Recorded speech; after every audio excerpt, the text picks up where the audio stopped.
ನಮಸ್ಕಾರ, Vinay Naik Karwar. So last time ಕಾನೂನು ವಿಷಯ ನಮ್ಮ ಶಾಲೆಗಳಲ್ಲಿ ಸೇರಿಸಬೇಕು ಅಂತ ಹೇಳಿದೆ. ಇವಾಗ ನಾನು ಹೇಳ್ತಾ ಇರೋದು ಸ್ಪೋರ್ಟ್ಸ್, ಸ್ಕೌಟ್, NCC ಮಕ್ಕಳಿಗೆ ಕಡ್ಡಾಯವಾಗಿ ಕಲಿಸ್ಬೇಕು. ಸ್ಪೋರ್ಟ್ಸ್ ಆಲ್ರೆಡಿ ಎಲ್ಲ ಶಾಲೆಗಳು ಇರ್ತವೆ, ಆದರೆ ಸ್ಪೋರ್ಟ್ಸ್ ಇಕ್ವಿಪ್ಮೆಂಟ್ ಇದೆಯಲ್ಲ, ಅದು ನಮ್ಮ ಸರ್ಕಾರದಿಂದ ಸರಿಯಾದ ರೀತಿಯಲ್ಲಿ ಹಳ್ಳಿ ಶಾಲೆಗಳಲ್ಲೂ ಮುಟ್ಟಬೇಕು. ಯಾಕಂತ ಹೇಳಿದ್ರೆ ನೀವು ಸರಿಯಾದ ಸಮಯದಲ್ಲಿ ಸ್ಪೋರ್ಟ್ಸ್ ಏರ್ಪಡಿಸಬೇಕು ಅಂತ ಹೇಳಿದ್ರೆ ಪಂದ್ಯ ಏರ್ಪಡಿಸಬೇಕು. ಯಾಕಂದರೆ ಹಳ್ಳಿ ಶಾಲೆಗಳಲ್ಲಿ ಯಾವುದೇ ಥರದ ಹಳ್ಳಿ ಶಾಲೆಗಳಿಗೆ ಸರಿಯಾದ ರೀತಿಯಲ್ಲಿ ಅವರಿಗೆ ಸ್ಪೋರ್ಟ್ಸ್ ಇಕ್ವಿಪ್ಮೆಂಟ್ ಸಿಗ್ತಾ ಇಲ್ಲ, ಆದ್ದರಿಂದ ಅವರು ಹಿಂದೆ ಇದ್ದಾರೆ.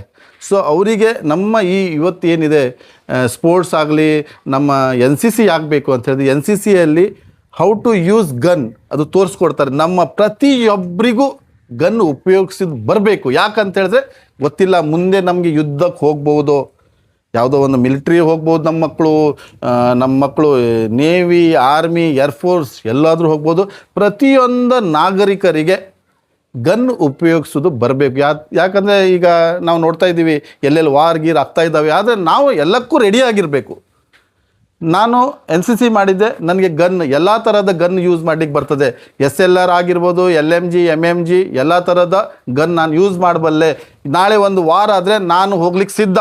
ಆ ಥರ ಎದೆ ತಟ್ಟು ಹೇಳಲಿಕ್ಕೆ ನಮ್ಮ ಯುವಕರು, ನಮ್ಮ ಮಕ್ಕಳು ರೆಡಿ ಆಗಿರಬೇಕು. ಹಾಗೆ ಸ್ಕೌಟ್ ಶಿಸ್ತು ನಮ್ಗೆ ಕಲಿಸ್ತಾರೆ, NCCಯಲ್ಲಿ ಶಿಸ್ತು ಕಲಿಸ್ತಾರೆ. ಅದೇ ಥರ ನಮ್ಮ ಕರ್ನಾಟಕ ಸರ್ಕಾರ ಸ್ಪೋರ್ಟ್ಸಿಗೆ ತುಂಬ ಪ್ರಾಮುಖ್ಯತೆ ಕೊಡ್ತಾ ಇದೆ.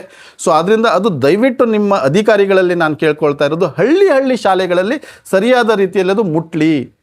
ಮತ್ತು ಇವಾಗ ನೋಡಿ, ಸ್ವಿಮ್ಮಿಂಗ್ ಅನ್ನೋದು ಒಂದು, ಕಯಾಕಿಂಗ್, ಆ ಥರ ಕೆಲವೊಂದು ಸ್ಪೋರ್ಟ್ಸ್ ಆ್ಯಕ್ಟಿವಿಟೀಸ್ ಇದ್ದಾವೆ. ಅದು ನಮ್ಮ ಕಾರವಾರ ಆಗಿರ್ಬೋದು, ಹಳ್ಳಿ ಊರುಗಳಲ್ಲಿ ಸರಿಯಾದ ರೀತಿಯಲ್ಲಿ ತಲುಪಬೇಕು ಅಂತ.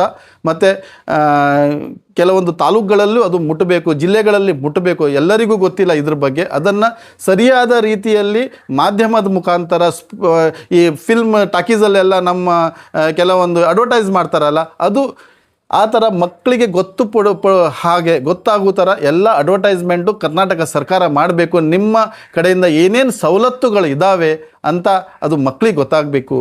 ಹಾಗೆ ಇವಾಗ ತಾವು ನೋಡಿಬಿರೋದು CPR. ಪ್ರತಿಯೊಂದು ಜನರಿಗೆ CPR ಕೊಡೋದು ಹೇಗೆ ಅಂತ ಗೊತ್ತಾಗಬೇಕು. CPR ಅಂದರೆ ಗೊತ್ತಲ್ಲ, ಎದೆ ಹಾರ್ಟ್ ಅಟ್ಯಾಕ್ ಏನಾದರೂ ಬಂದರೆ ಎದೆನ ಅಡಿಸ್ಕೊಂಡು ಅದನ್ನು ಶ್ವಾಸ ತರೋ ಥರ ಮಾಡ್ತಾರಲ್ಲ, ಅದು ಪ್ರತಿಯೊಂದು ವಿದ್ಯಾರ್ಥಿಗೂ ಗೊತ್ತಾಗಬೇಕು.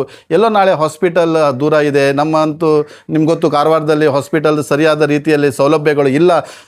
ಅರ್ಜೆಂಟಾಗಿ ಜೀವ ಉಳಿಸ್ಬೇಕು ಅಂತ ಹೇಳಿದ್ರೆ ಆ CPR ಕೊಡುವಂಥಕ್ಕದ್ದು ಶಾಲೆಗಳಲ್ಲಿ ಕಲಿಸ್ಕೊಡ್ಬೇಕು. ಮಕ್ಕಳಿಗೆ ಜೈಲು ತೋರಿಸ್ಬೇಕಂತ ಲಾಸ್ಟ್ ವಿಡಿಯೋದಲ್ಲಿ ಅಂತ ಹೇಳಿದೆ. ಯಾಕಂದರೆ ಕ್ರೈಮ್ ಆಗಬಾರ್ದು, ಜೈಲಲ್ಲಿ ಯಾವ ಥರ ಕಷ್ಟ ಬರುತ್ತೆ, ಎಷ್ಟು ಕಷ್ಟ ಇದೆ ಅಂತ ಅದು ನಮ್ಮ ಜನರಿಗೆ ಗೊತ್ತಾಗಬೇಕು ಅಂಥೇಳಿ ಅದು ಜೈಲು ಮಕ್ಕಳಿಗೆ ಗೊತ್ತಾಗಬೇಕು. ನಾವು ಕ್ರೈಮ್ ಮಾಡಬಾರ್ದು ಅಂಥೇಳಿ. ಅದೇ ಥರ ಕಾನೂನು ಅರಿವು ನಮ್ಮ ಮಕ್ಕಳಿಗೆ ಗೊತ್ತಾಗಬೇಕು. ಕಾನೂನು ಯಾವ್ಯಾವ ಆ್ಯಕ್ಟ್ ಯಾವ್ಯಾವ ಥರ ಕೆಲಸ ಮಾಡುತ್ತೆ, ಮಾನ್ಯ ನ್ಯಾಯಾಲಯದಲ್ಲಿ ಹೋದರೆ ನಾವು ಯಾವ ಥರ ಬಿಹೇವ್ ಮಾಡಬೇಕು ಅದೆಲ್ಲ ನಮ್ಗೆ ಗೊತ್ತಿರಬೇಕು. ಪೊಲೀಸರ ಹತ್ರ ಯಾವ ಥರ ರೆಸ್ಪೆಕ್ಟ್ ಮಾತಾಡಬೇಕು, ನಾಗರಿಕರಿಗೆ ಹತ್ರ ಯಾವ ಥರ ನಾವು ರೆಸ್ಪೆಕ್ಟ್ ಕೊಟ್ಟು ಮಾತಾಡಬೇಕು, ದೊಡ್ಡವ್ರ ಹತ್ರ ಯಾವ ಥರ ನಡವಳಿಕೆ ಮಾಡಬೇಕು ಅಂತ ಹೇಳಿ ಈ ಎಲ್ಲ ಮಕ್ಕಳಿಗೆ ಶಾಲೆಯಲ್ಲೇ ತಿಳಿಸ್ಕೊಡ್ಬೇಕು. ಮಾದಕ ವಸ್ತುವಿಂದ ದೂರ ಹೇಗಿರಬೇಕು. ಮೊಬೈಲು ಸಹ ಒಂದು ಮಾದಕ ವಸ್ತುನೇ ನಾನು ಹೇಳಲಿಕ್ಕೆ ಇಷ್ಟಪಡ್ತೇನೆ. ಯಾಕಂತ ಹೇಳಿದ್ರೆ ಮಕ್ಕಳು ಒಂದೊಂದು ಸತಿ ಮೊಬೈಲ್ ಮುಂದೆ ಇದ್ದರೆ 1 ತಾಸು 2 ತಾಸು 3 ತಾಸು ಹೊರಗಡೆನೇ ಬರಲ್ಲ. ಇದೊಂದು ವ್ಯಸನನೇ. ಸೊ ಸರ್ಕಾರ ಈ ಮೊಬೈಲಿಂದ ಹೊರಗಡೆ ಹೇಗೆ ತರಬೇಕು, ಮತ್ತು ಈ ಮಾದಕ ವಸ್ತುವಿಂದ ಸರ್ಕಾರ ತುಂಬ ಪ್ರಯತ್ನ ಪಡ್ತಾ ಇದೆ ಇದರಿಂದ ದೂರ ಇಡಲಿಕ್ಕೆ. ಸೊ ಆದ್ದರಿಂದ ಇದೆಲ್ಲ ನಮ್ಮ ಶಾಲೆಗಳಲ್ಲೇ ಇವೆಲ್ಲ ಗೊತ್ತಾಗಬೇಕು. 1ನೆಯಿಂದ 15ನೆವರೆಗೆ ಮಕ್ಕಳು ನಿಮ್ಮ ಅಧೀನದಲ್ಲಿರ್ತಾರೆ. ಸೊ ನಿಮ್ಮ ಈ ಸರ್ಕಾರದ ಒಂದು ಕರ್ತವ್ಯ ಏನು ಅಂತೇಳಿ ನಮ್ಮ ಮಕ್ಕಳಿಗೆ ಸದೃಢ ಕರ್ನಾಟಕ, ಸದೃಢ ಭಾರತ ಕಟ್ಟಲಿಕ್ಕೆ ಉಪಯೋಗ ಆಗಬೇಕು ಅಂತ ಹೇಳ್ತಾ ನಮಸ್ಕಾರ. ಜೈ ಹಿಂದ್, ಜೈ ಕಾರವಾರ, ಜೈ ಕರ್ನಾಟಕ.